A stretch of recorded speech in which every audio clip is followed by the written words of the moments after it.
you ever felt like you're playing a game, but nobody ever actually gave you the rulebook? Well, today, we're going to try and find it. We're decoding the unseen blueprints, those hidden rules that govern just about everything in modern life, from our health and our wealth, all the way to our relationships. You know, this whole idea is captured perfectly in the movie The Big Short. While everyone else was just kind of going along with the party, a few outsiders decided to look. They actually looked for the system, for the rules behind all the chaos. And honestly, that's our mission today, to look for the blueprint. So to find this blueprint, we're going to need a framework. And this is it right here, the exception versus the rule. Look, we all love those 1 in a million stories, the long shots that work out. That's the exception.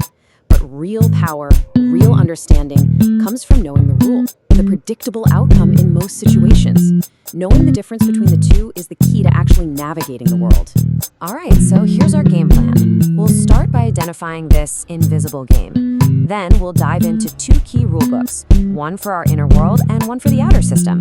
After that, we'll talk about how to hack the blueprint, and finally, what it really takes to become the exception. So first up, we're going to uncover the invisible game.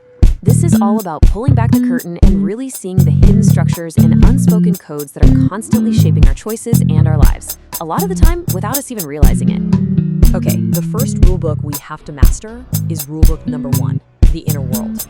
Because before you can master any system out there, you have to understand the programming that's running inside your own head. And right away, we see 2 ideas that seem to totally contradict each other. On one side, you have someone saying, stop forcing affirmations you don't actually believe. But on the other, someone says, no, brainwash yourself. So what's the real rule here? It seems your inner world responds to what you truly embody and feel, not just what you say out loud. So how do you actually do that? Well, here's a really practical technique. This isn't just about thinking positive thoughts. No, this is about internally rehearsing a new reality. You create a scene in your mind, you make it feel fun, exciting, and then you actually embody the feeling of it already being real. It's like you're literally tuning your internal radio to a whole new frequency. And this quote just nails the core principle. The biggest, most profound changes, they don't start with what you do on the outside. They start with an internal shift. So the first rule you've got to master is to stop being your own enemy and start becoming your own biggest fan.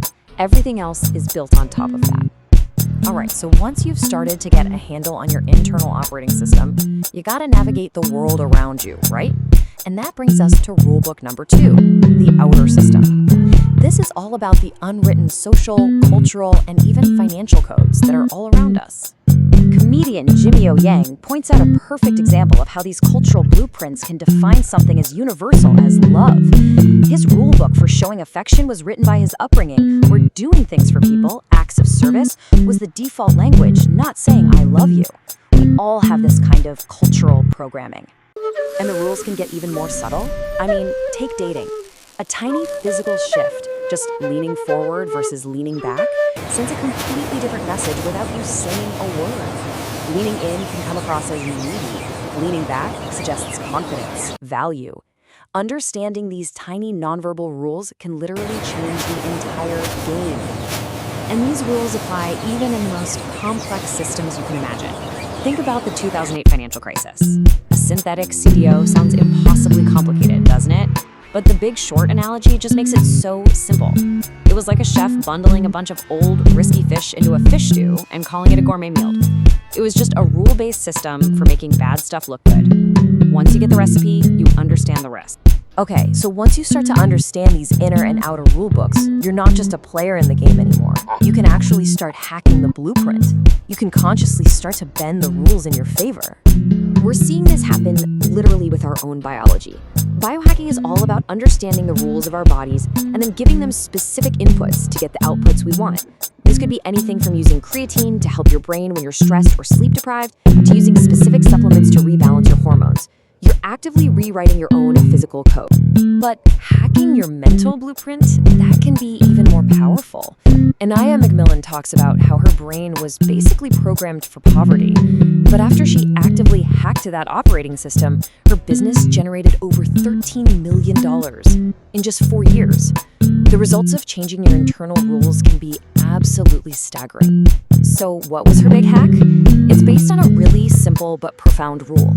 Where your attention goes, your energy flows. So instead of focusing on all the bad stuff, all the limitations she wanted to avoid, she just trained her brain to focus only on the possibilities, on what she wanted to grow. It's a conscious redirection of your mental energy. But then, there's a final level. It goes beyond playing the game, even beyond hacking the game.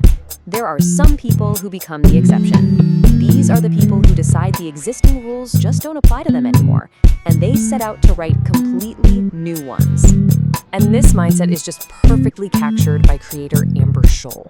It's a declaration, right? The rule is no longer about fitting in or trying to optimize the system. The new rule is that every single action has to be unique, unforgettable, iconic. And then on the far, far end of that spectrum, you have someone like Brian Johnson. He sold his company for $800 million to fund a project with one single goal: to become an exception to the most fundamental rule of biology there is, aging itself. And what's so fascinating here is that there isn't just one way to try and do this. On one side, you've got Brian Johnson, the ultimate biohacker, using hard data and science to control every possible variable. And on the other, you have Amber Scholl, the manifester, using belief, vision, and intention to shape her reality. Two radically different approaches, but they're both aimed at the same goal: creating a truly exceptional life. Ultimately, trying to become the exception, it takes a certain kind of faith. It's really about quieting that voice in your head that asks, yeah, but what if it doesn't work out? And amplifying the one that whispers, but oh, what if it does? It's a bet on possibility over probability. Which brings us to the final thought here. After seeing the blueprints, the rulebooks, the hacks, the question isn't just whether you understand the game. It's whether you're content playing by the rules that you've been given, or if you're ready to start writing your own.